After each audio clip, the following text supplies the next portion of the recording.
Okay, I need to share something with you that the Lord revealed to me last night in a dream. It was so crazy, and this is gonna blow your mind. In my dream, I actually got to hear how the Lord ministers to everybody at the same time. Each of his children, he ministers differently to, all at the same time, and he loves them all in his unique way.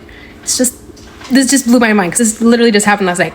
Like, the Lord ministers to us all in a different way. It doesn't mean he loves us more than the others. He loves us all the same. And I could feel the intensity of his love in the dream that I had. And there were people that were angry. There were some people that were sad. And there were some people that were happy. And the people that were full of joy were on the floor because they could feel the weight of his glory, because it was so heavy in the room that I was in. You see, in this dream, there were just different people. They were all broken off into different groups, which was so interesting. But there was a lot of people that were off in their own selfish desires.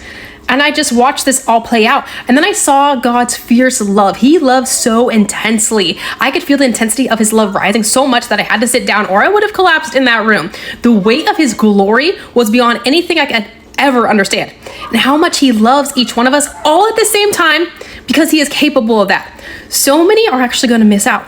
And I only had just that little experience there in my dream last night of how intense his love is. The rest of the people were actually lost in the world, and they didn't get to experience that fullness of joy that I got to have in that very moment in that dream.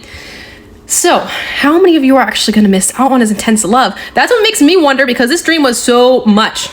And you're missing such a huge key to your breakthrough, because you've shut his voice out and you're lost in your own misery, your own selfish desires, that you can't even see through the crowd.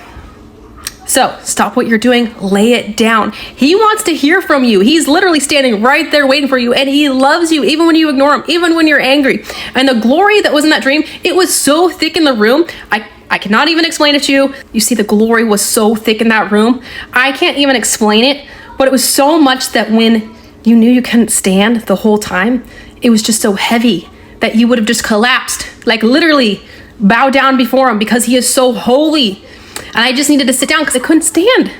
And it's not a bad thing. It's just that he's so holy. And when we're in his presence, we literally collapse. We all bow down to our maker, whether we choose to or not, because he is the Alpha and Omega. And one day, every knee will bow. I saw it.